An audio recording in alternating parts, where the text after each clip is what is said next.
Gangguan asam urat itu bisa terjadi pada siapapun di umur berapapun. Ketika kadar asam urat tinggi di dalam tubuh seseorang, 2 dari 3 orang itu nggak sadar sedang mengalami hal ini karena sifatnya asimptomatik atau tanpa gejala. Dan ini mungkin baru disadari ketika secara nggak sengaja sedang cek kadar asam uratnya.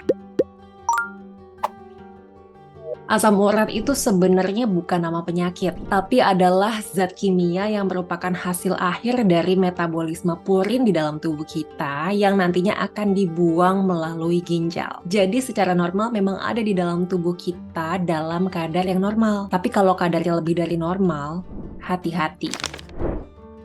Penyebab kadar asam urat di dalam tubuh seseorang itu bisa meningkat lebih dari normal itu terbagi menjadi 2 kategori. Kategori pertama itu adalah produksi asam urat yang berlebihan di dalam tubuh. Hal ini kemungkinan bisa terjadi karena pertama, adanya konsumsi makanan atau minuman yang tinggi purin tetapi secara berlebihan. Atau bisa juga karena adanya gangguan metabolisme purin di dalam tubuh orang tersebut. Yang ketiga mungkin juga karena adanya gangguan yang menyebabkan adanya sel di tubuh seseorang itu rusak terlalu cepat. Kategori yang kedua itu adalah penurunan ekskresi asam urat. Jadinya asam uratnya itu tidak optimal nih dibuang melalui ginjal. Ini bisa terjadi karena pertama, mungkin memang ada gangguan di ginjalnya. Atau bisa juga karena adanya gangguan pada hormon tiroid. Atau bisa juga karena adanya gangguan maupun penyakit-penyakit lainnya yang menyebabkan kemampuan tubuh untuk mengeluarkan asam urat melalui ginjal menjadi tidak optimal atau tidak normal.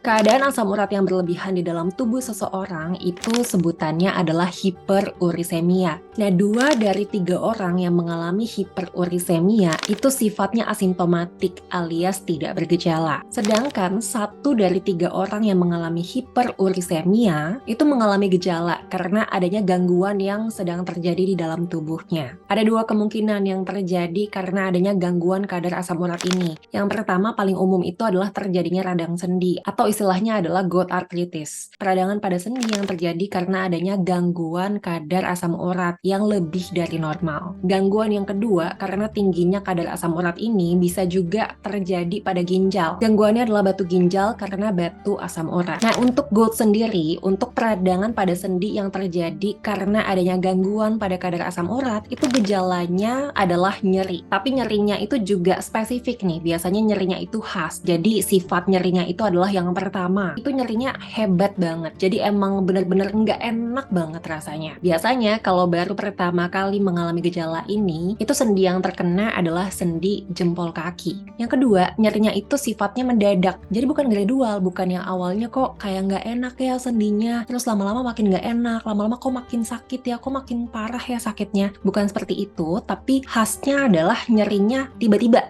Nggak ada angin, nggak ada hujan, tiba-tiba langsung sakit banget. Pokoknya nggak enak dan mengganggu aktivitas. Yang ketiga, nyeri sendi ini biasanya dirasakan hanya di satu sendi aja. Tetapi tidak menutup kemungkinan kalau bisa juga di sendi yang lain secara bersamaan. Untuk lokasi nyeri karena adanya radang sendi itu biasanya memang yang paling sering itu adalah di jempol kaki, tapi bisa juga di sendi yang lain selain sendi jempol kaki. Selain adanya rasa nyeri, bisa juga nih muncul adanya benjolan di sendi yang gambarannya seperti ini yang disebut dengan tofus. Untuk mengetahui apakah seseorang mengalami kadar asam urat yang lebih dari normal atau tidak, caranya adalah dengan melakukan pemeriksaan darah. Jadi pemeriksaan darah ini bisa 2 nih. Bisa yang pertama dari darah vena, yang biasanya diambil di area lipatan siku bagian dalam, atau bisa juga dari darah kapiler yang diambil dari ujung jari. Tapi untuk keperluan penegakan diagnosis, yang direkomendasikan oleh Perhimpunan Reumatologi Indonesia itu adalah pemeriksaan dari darah vena. Dari hasil pemeriksaan itu, kalau hasilnya lebih dari 6,8 mg per desiliter, maka sudah bisa dikatakan lebih dari normal dan mengalami kondisi hiperurisemia atau kondisi kadar asam urat yang berlebihan di dalam tubuh. Cuma untuk tahu apakah seseorang itu mengalami peradangan pada sendi karena asam urat atau gout arthritis, maka pemeriksaannya itu nggak cukup kalau cuma dilakukan pemeriksaan kadar asam urat di dalam darah aja. Tentu yang akan dilihat itu adalah dari klinisnya seperti apa, kadar asam uratnya berapa, lalu bisa juga diperiksa dari cairan sendinya, apakah ada kristal monosodium urat atau tidak. Kalau teman-teman sekarang lagi ada yang curiga, aduh kayaknya kadar asam urat saya tinggi deh, terus kayaknya saya juga sampai ada radang sendi nih, soalnya ada gejala-gejala yang tadi, nyeri banget segala macam, itu jangan self-diagnose teman-teman, tapi sebaiknya langsung datang ke dokter terdekat supaya bisa langsung diperiksa dan penanganannya bisa tepat.